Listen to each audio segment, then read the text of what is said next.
WrestleManiacs, Maniacs. This is the podcast. It's called WrestleManiacs. Adam, Donna, Indian Josh. They're now together forever and son. WrestleManiacs. This is the podcast. It's called WrestleManiacs. WWE, AEW, TNA, JPW. WrestleManiacs. Hey, WrestleManiacs. Again, it is Josh here tonight, and we are going to be reviewing WWE Monday Night Raw, the draft, Night 2 results. Again, don't adjust your television screens or your internets or phones or whatever. Yes, I do have blonde in my hair. No, I've not hit a midlife crisis. It's just something a little bit different. Again, nobody really cares, but again, you're not here to talk about my hair. You're here to talk about Monday Night Raw. And what an interesting Monday Night Raw we had tonight. I'm going to say at the start of the show, wasn't a fan of the show, but we'll kind of go through it tonight and we'll talk about the draft results. We'll talk about some of the matches. We had a couple returns tonight. So, ladies and gentlemen, WrestleManiacs, let's get to it. So, what we actually started out with tonight was an arrival of Logan Paul showing up and meeting Judgment Day in the parking lot. So, we have him and iSpeed showing up in a car, basically here tonight on Raw to essentially announce the picks, which we would find out later on, as well as running into the Judgment Day. Judgment Day basically kind of, giving Logan Paul the thumbs up saying, look, I like what you do, pretty much let's get in here and get this thing started. So kind of sets up for what we'll run into later in a segment, but just wanted to let you guys know that we had a Logan Paul meeting Judgment Day kind of alliance, I would say, at least to start the evening out. So what we have to begin with actually is a in-ring promo with Becky Lynch. Pretty much comes out and pretty much says that, she loves being the World Heavyweight Champion, that not only does she love holding on to the title, but also she likes to defend the title. And we need to talk about a number one contender tonight. Well, out comes Liv Morgan, Mrs. Revenge Tour herself, or I should say Miss Revenge Tour herself, pretty much to tell Becky Lynch, she's got next. That's her plan. And we actually have Nia Jax come out as well, talking about she's going to want to have the title, pretty much just saying, look, nobody's going to beat her. Nobody's going to defeat me. No one's going to do anything to me. So I really kind of like this with Nia Jax. Pretty much, we'll find out later she's going to a different show, but at this point we didn't know this. So as she's going to get in the ring, Liv Morgan pretty much runs at her, hits a running drop kick through the ropes, cocking her back and saying, look, you want to fight for this number one contendership tonight? Let's do it. So we have a setup tonight of Liv Morgan versus Nia Jax for the number one contendership to see who will challenge Becky Lynch for the Women's World Heavyweight Championship. So pretty good little segment overall. Again, Becky Lynch, you can kind of tell they've had to pivot based upon Rhea Ripley's injury. So again, it kind of is what it is. And, Becky Lynch, I guess we could say, got her comeuppance in terms of, becoming the world champion. Even though she failed at WrestleMania, she still became champion, a week or so later. So good little segment again. I mean, we're kind of seeing the same thing, but I kind of feel we're going to get, I don't know. The segment was all right. Let's just put it that way. But we actually see Stephanie McMahon, who we've not seen since WrestleMania, backstage, and she comes out and announces the round one results for the draft pick. So going to Raw, as you can see below, we have Imperium, but there's a little bit different with Imperium. Now it's no longer Vinci. Now it's just going to be Gunther and Ludwig Kaiser, because if you saw last week in our review, Ludwig Kaiser basically lost his mind essentially and kicked out Giovanni Vinci and goes to the back, tells Gunther, I took care of it. And seemingly commentary kind of noted that it may have been Gunther was the one who told Vinci to be taken out by Ludwig Kaiser. So we have Damage Control coming to Raw as well. Again, one of my, I dare say, favorite groups so far. Dakota Kai, again, I've always said we don't need her. She's kind of just I don't even know why she's there. Frankly, I would just take the three. But good pick for Raw, a little bit different. Imperium, of course, is staying. Damage Control coming over from SmackDown. So they're going to separate her from Bayley over in SmackDown. Definitely not a bad thing. Definitely enjoying that now. And for SmackDown, we get Jade Cargill, another person that's going to stay on SmackDown, as well as Kevin Owens. But, of course, Kevin Owens is now feuding with the Bloodline, being Tama Tonga and Solo Sikoa with Randy Orton. So, really no surprise there. So again, not too bad of draft picks. We have one coming over, so definitely not a bad picks, I guess. I mean, it's very safe though. Again, this has kind of been the theme of WWE draft this year. Is it's been very, very safe. So again, interesting enough. What we have next is actually a match that set up last week with Gunther versus Xavier Woods, and boy, oh boy, did Xavier Woods, I must say, pretty much took a beating in this match. Again, at the end, we actually had Kofi Kingston thinking of throwing in a towel when he was in a half Boston Crab. Xavier Woods said, no, no, no, I got this, no problem. And Gunther ends up basically, I would dare say, doing a modified STF, and Xavier Woods simply taps out, and Gunther puts his hands out, basically taking the crown originally, at least metaphorically, from Xavier Woods, who was the last king of the ring, and putting it on his head, basically claiming, look, I'm going to be the king of the ring this year. So pretty good match, pretty typical Gunther match. He dominates, gets beat up. And I mean, I can say Gunther's kind of not, it's not 80-20 as much anymore. He's given 70-30, 60-40 sometimes in the match. So it's a Gunther match. Definitely never a bad match with Gunther, I'd say. What we have next coming out is a interview backstage with Jey Uso, basically hyping up Backlash, saying, look, you're going to be going for the World Heavyweight Championship. What's going to be, going on. And it's your typical Jey Uso yeet. Again, these things are, I know they can't help it. I know they've got to hype it. But to me, I'm just not buying Jey Uso is going to even be a threat to Damian Priest. I'll get into later how I feel bad for Damian Priest as the world heavyweight champ. Doesn't even feel like he's really the world champ now. So just your typical, backstage little hype video for him. So, or I should say hype interview, excuse me.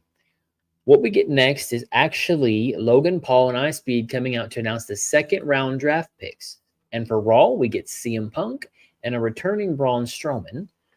For SmackDown, we get the Pride, which is Bobby Lashley, the Street Profits, and B-Fab. Now, I guess from my understanding, unless I'm wrong, WrestleMania X, this is the first time they've actually called them the Pride on television. And as well, SmackDown gets Tiffy Time, Tiffany Stratton. So, again, pretty good picks. Braun Strowman, I was surprised he actually was announced because my assumption was he was going to show up with all these QR codes with Bo Dallas, his Uncle Howdy, and Alexa Bliss and Eric Rowan. I mean, again, this is only rumors, so we don't really know. But something has been happening every SmackDown and Raw with different images and things like that. Again, unfortunately, they're too quick. I really don't get a chance to check them out as we do this live review, but I'll watch them the day later. But again, Braun Strowman coming back, not a bad choice. CM Punk, of course, I expected that. SmackDown kept Bobby Lashley in the Pride. Hopefully, they'll do something with him over there. And T. Stratton is just a star already. So again, nothing wrong with her staying on SmackDown. What we actually get from this is Logan Paul coming out and basically just talking about, he's Logan Paul essentially and talking about Jey Uso. He's not going to beat Damian Priest. He's not going to be world champ.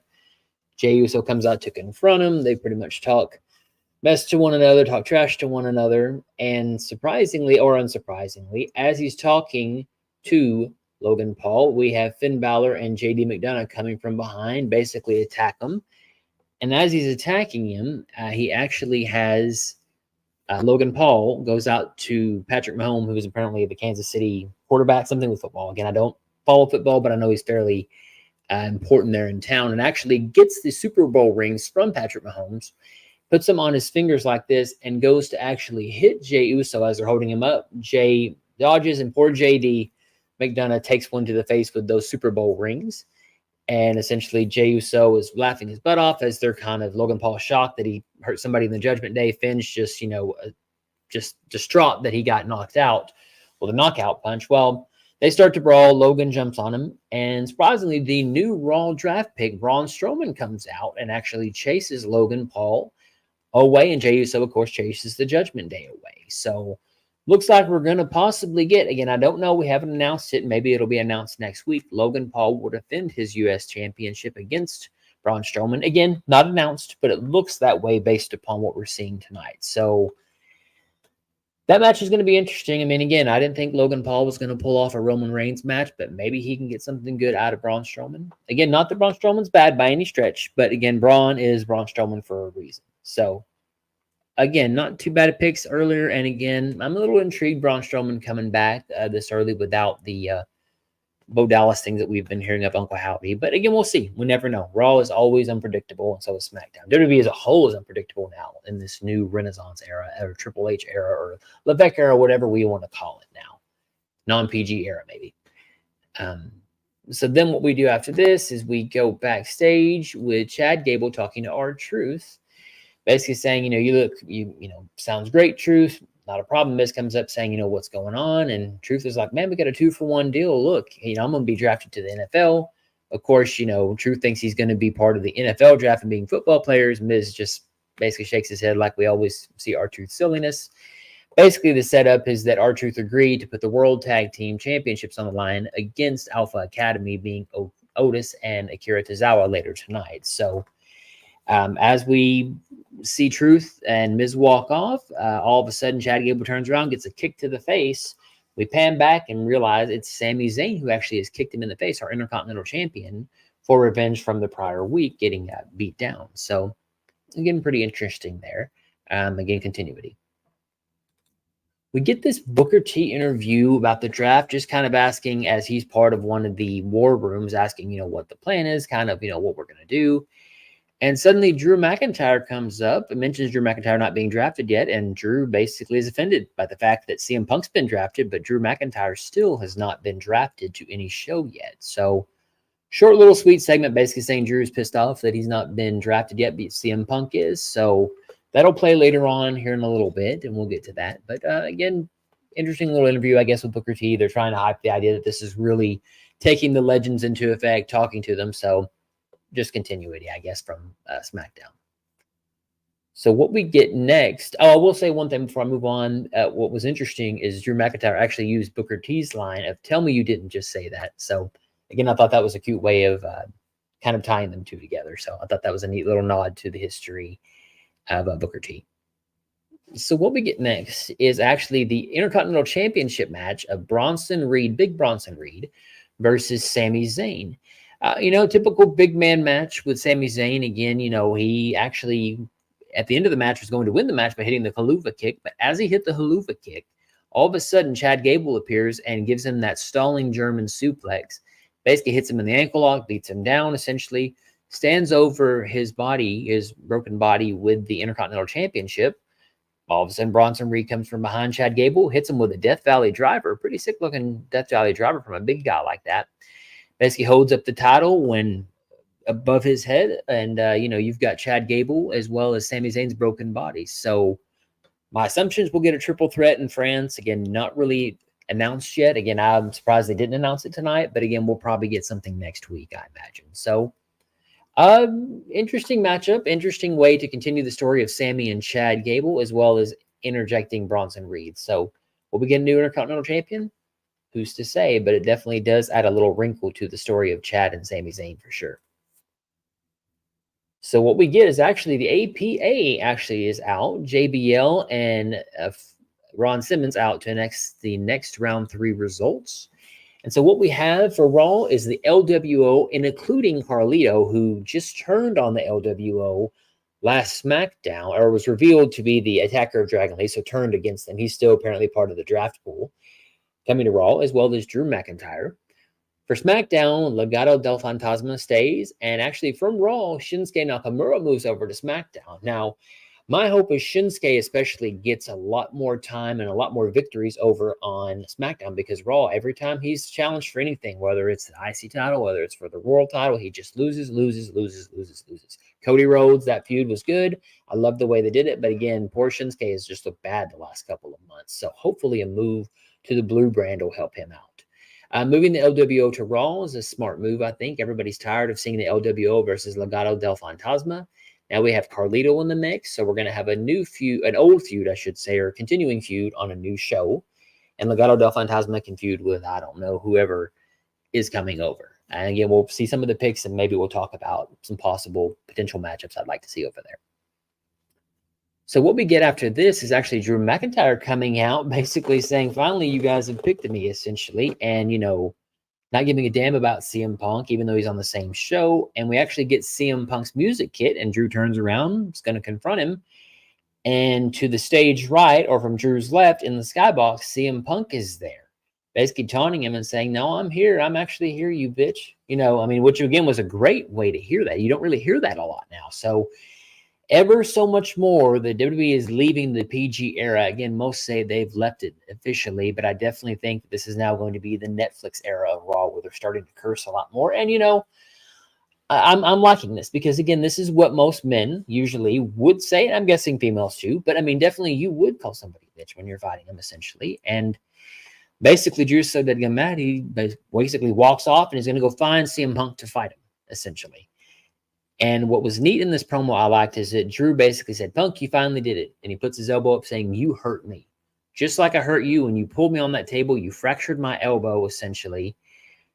And pretty much talked about how they injured one another, which, again, I thought was a great storyline. I mean, granted, both of them did get injured for real, but I like that they're kind of weaving that in, that they intentionally hurt one another for this feud. So as McIntyre and Punk go back and forth, and McIntyre storms off, of course, Ron Simmons, as always, looks at the camera, looks into the mic, and goes, damn. So we do get that legendary moment. So I thought that was a neat way of playing him into the storyline, at least for a nod to the past. What we go to next is actually a backstage segment with Akira Tozawa and Maxine Dupree and Otis talking about Maxine's match tonight and enter Chad Gable. Basically, she said, look, I eliminated 2 people. And he said, yeah, but where's your championship? Are you a champion? I don't see your championship, so you're a loser. Talks about Otis and Akira Tozawa basically saying, go out there and win me the World Tag Team Championships. Don't be losers either. Pretty much just verbally, tears him down a little bit and walks off. And Maxine walks off, of course, upset.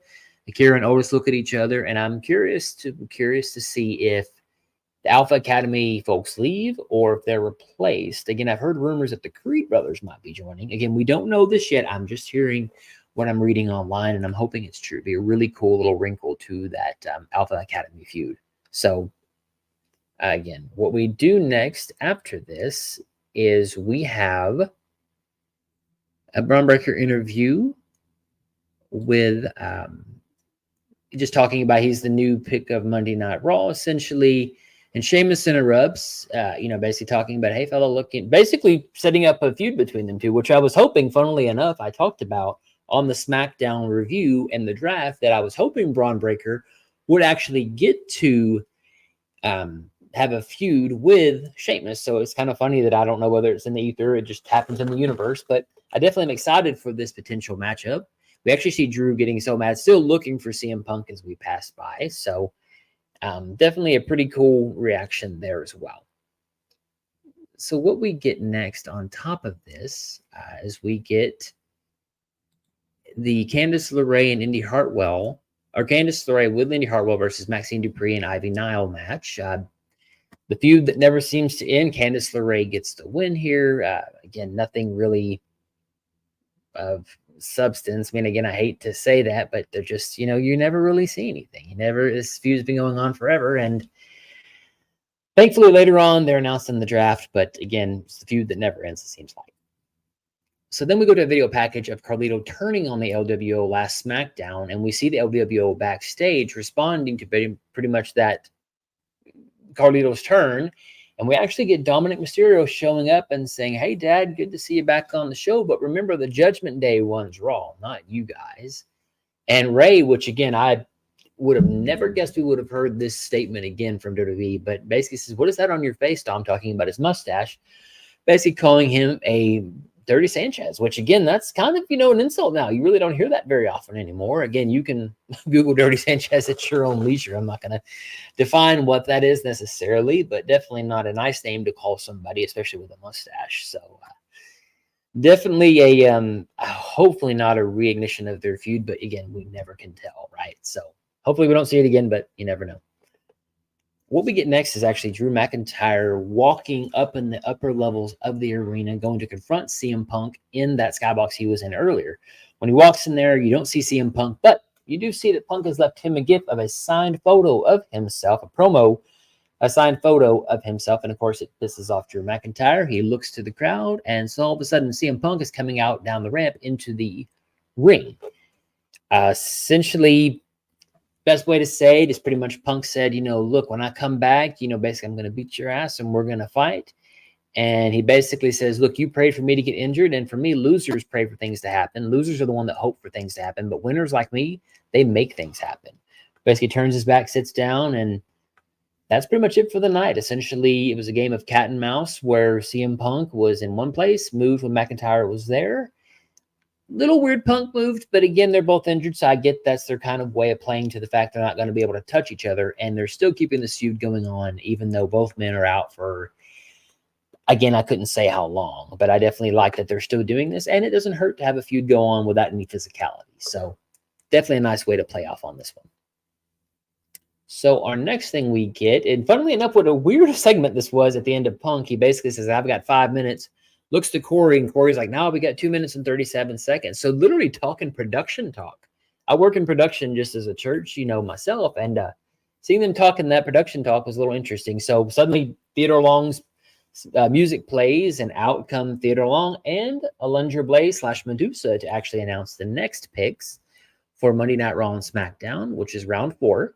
So Raw keeps the Judgment Day and gains the former NXT champion, Ilya Dragunov, the Mad Dragon. Very cool to see the NXT guys and gals react to those, because my understanding is they have no idea it's coming. So they're literally waiting. Again, I imagine Ilya probably had an assumption once he lost the championship, but most of them seem to be genuinely surprised and happy. And the rest of the crew, the way I explained it to my wife is basically it's like them graduating from the developmental to the main roster. So great pick. My hope is Ilya runs and joins Imperium. I thought that'd be a great way. Former enemy Gunther, and you could tell a story between that. So great picks for Raw. Definitely Ilya Dragunov is quite a pick. Judgment Day, of course, stays. Makes sense. Damian Priest is the world champion.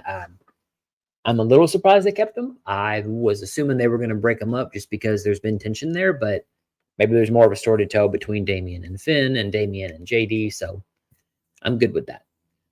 So SmackDown actually gets 3 females this time on the picks. They get Naomi, who they're keeping, and of course Adam Pearce's bane of existence. Chelsea Green and Piper Niven are going to SmackDown as well.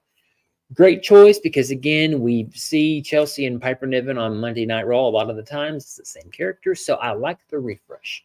I think this is a pretty good refresh coming up pretty soon. So I'm definitely happy about this choice. Again, some people stay. Ilya's a good pick. Chelsea Green and Piper Niven moving to SmackDown gives them a few faces to feud with, so not too bad at picks. What we get next is the #1 contenders match to challenge Becky Lynch for the Women's World Heavyweight Championships. Liv Morgan versus Nia Jax. And we actually have Tiffany Stratton sitting in the crowd watching this match. So, again, it's Liv versus Nia Jax. It wasn't going to be a Bret Hart, an X-Pac. It wasn't going to be a Bret Hart, Shawn Michaels. It is what it is.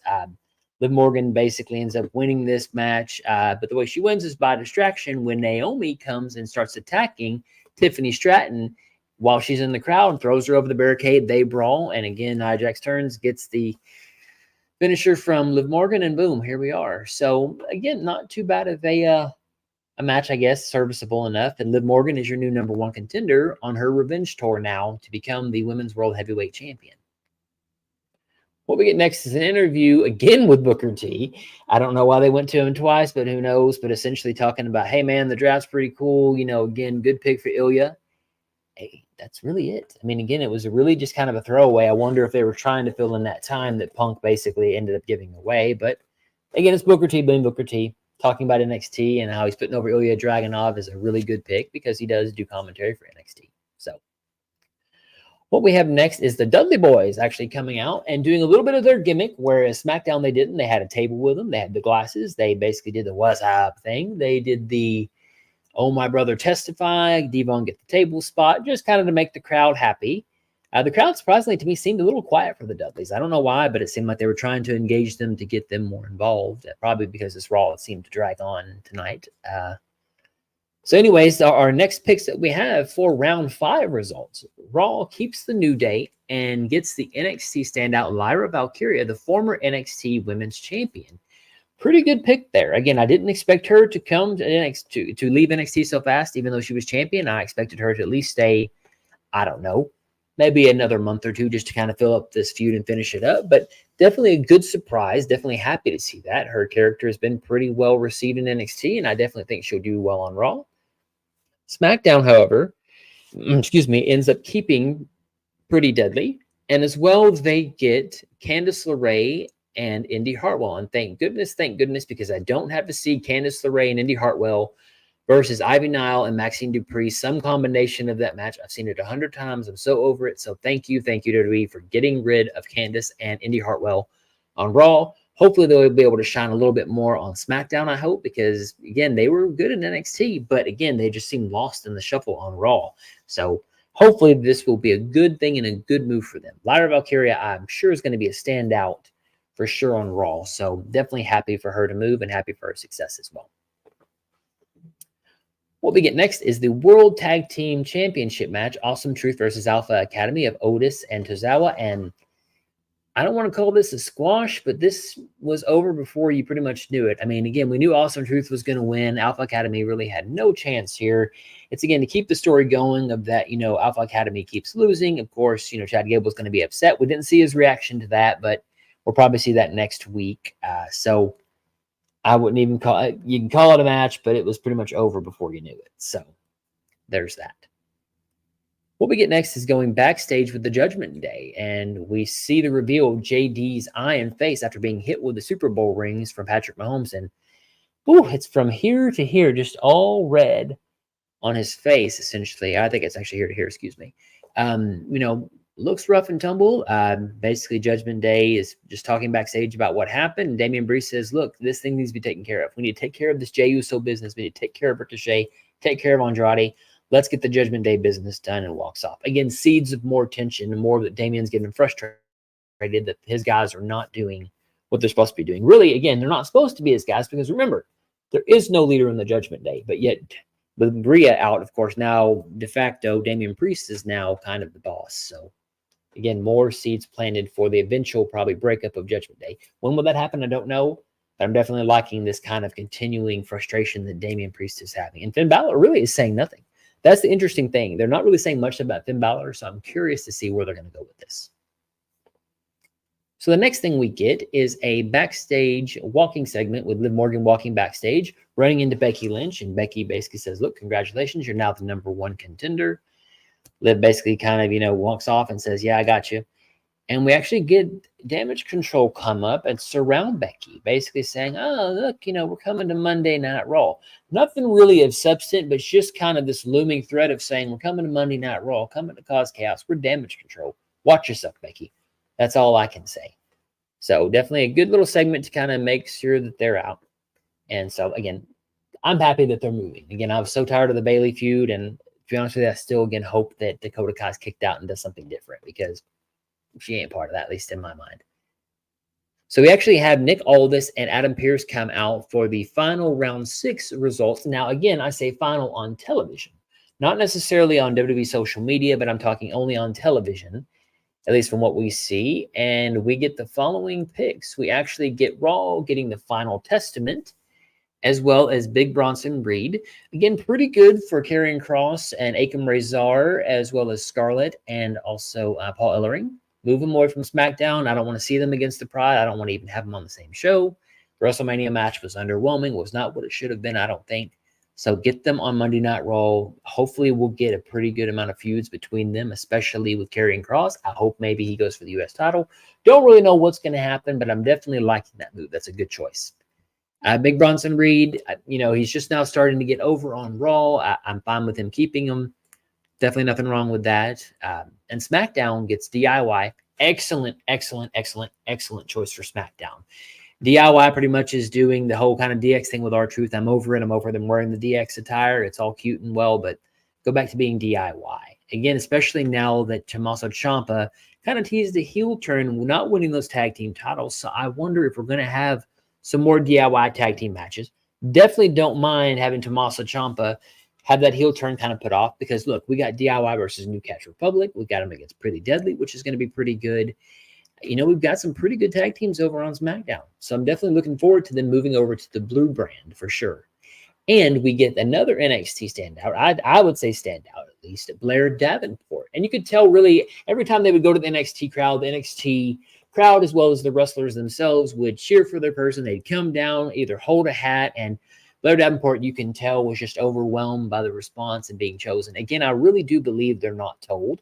So it seems like they're really surprised whenever they are drafting. Shawn Michaels comes up and gives them a hat, gives them a hug. So Blair Davenport just recently had a match with Sol Ruca on week 1 of Spring Breaking. Not her best outing for that match. Again, as my review, as I stated, but Blair Davenport definitely has something. She has some it factor. My wife likes to call her Cruella de Vil because of her black and white hair, but I do love the gothic style and kind of that sort of different. She's just different. Again, I didn't really get to see her much in NXT UK, but my understanding is she was a pretty good character over there as well. So great move from Final Testament, great move for DIY, and Blair Davenport, Bronson Reed. Hey, stay where you're getting over, and I definitely think we're going to be seeing more of him, hopefully. So what we get next on top of this is we get a main event of Judgment Day, which is Damian Priest, JD McDonough, and Finn Balor against Jey Uso, Ricochet, and Andrade. Can I tell you this match was worth anything? No. Do I feel hyped now about Damian Priest and Jey Uso? No. This feud, and again, I feel so bad for Damian Priest because, look, throughout this entire segment, Damian Priest and the Judgment Day are still in the hallway, guys. They still have the little T-shirts and all that sort of stuff set up in the background. Look, the man's a world champion. Are you telling me that Cody Rhodes gets his own office because he's now the WWE Undisputed Champion, but yet the World Heavyweight Champion, Damian Priest, they don't have a club? They don't have a... I don't care what it is. I don't care if it was in a skybox. I don't care. I think it'd be great if they had the Judgment Day in a skybox and has a bar in the background or whatever. It's a very subtle little thing to nitpick, I know. But to me, as a world champion, Damian Priest does not feel like a world champion. Not that he doesn't deserve it. Don't get me wrong. He does. But to me, they're not presenting him as a real world champion. It's almost like, and the Judgment Day and World Heavyweight Champion Damian Priest. It just doesn't feel big. I've not got that promo of him saying, I'm world champion. Yes, they had a face-off last week, and that was probably a good start. But still, at the same time, we're just almost losing the Damian Priest, Jey Uso thing to the draft, which, again, not their fault. But I still just don't feel the heat between them. In the end, the team of Jey Uso, Ricochet, and Andrade actually gets the win. Damian Priest, of course, is upset because he didn't take the pinfall. We get a little stare down with the World Heavyweight title in between them. Again, serviceable enough, again, but can I tell you that I'm excited for the match? No, because one, I know that Damian Priest isn't going to lose the title. If he does, I'd be shocked. Two, Jey Uso, especially now talking to Logan Paul, I wonder if there's an additional story there. And really with Braun Strowman's return, I'm curious if there's another going to be a Damian Priest, Braun Strowman. Maybe they'll switch to where it's U.S. title. You never really can tell. That's the thing with WWE. You never can tell what's going on. But I'll be honest with you, for the first time in a long time, this Raw drug. It just dragged on and on and on and on. I mean, I talked to, Dodala over at Rangers of Wrestling, at Dodala_, by the way, on X if you want to follow her. And, this Raw just seemed like I was waiting for it to be over. I was waiting for the draft picks to be over. I'd get excited a little bit here and there, but nothing made me go, wow, this is going to be earth-shattering. Again, Final Testament to Raw, great. But do I think they're going to follow through with it? No, I don't. LWO over there, fine. Do I want to see the LWO versus, the Final Testament? No, I don't really care to see all that. So, I mean, the draft picks overall was fine, but, I mean, everybody that I've talked to online pretty much said this is probably the safest draft we've ever seen. This is definitely not what we expected of a draft, especially the earth-shattering things are going to happen. It's really been playing it safe. Even the online picks, really, I wasn't surprised by. The NXT call-ups I was surprised by was Lyra Valkyria as well as Blair Davenport. Those were surprises. But to be honest with you guys and gals, I can't say this was one of the more exciting drafts. I mean, we've had a couple of drafts over the years, and we've had a big move here or there, but nothing really of substance. Am I looking forward to the go-home show for Raw next week? Yeah. I think it's definitely going to be a good show, hopefully. I hope and pray that it is. But tonight, the show, I'm sorry. None of the matches I cared about. I would give it a 3 out of 10. It's definitely not a perfect 10, as, again, Dodala always references. This was a 3 out of 10. Yeah, we got some good draft picks. The IC title match was serviceable enough. The tag team match for the titles were terrible. So, yeah. Again, guys, that's really going to wrap it up for this Raw. Again, if we do have any additional draft picks tonight, I will jump back on and talk about those. I'm not seeing anything as of yet if we're having a supplemental draft. So, maybe we're stuck with what we got. Definitely the draft takes in effect next week. So Nia Jax is not going to show up on Raw. She's going to be on SmackDown. Hopefully everybody's going to be where they're supposed to be. So My hope for the draft is, again, even though they played it safe, hopefully everybody stays where they're going to stay. The bloodline stays on SmackDown. I don't want to see them on Raw. I don't want to hear about them on Raw.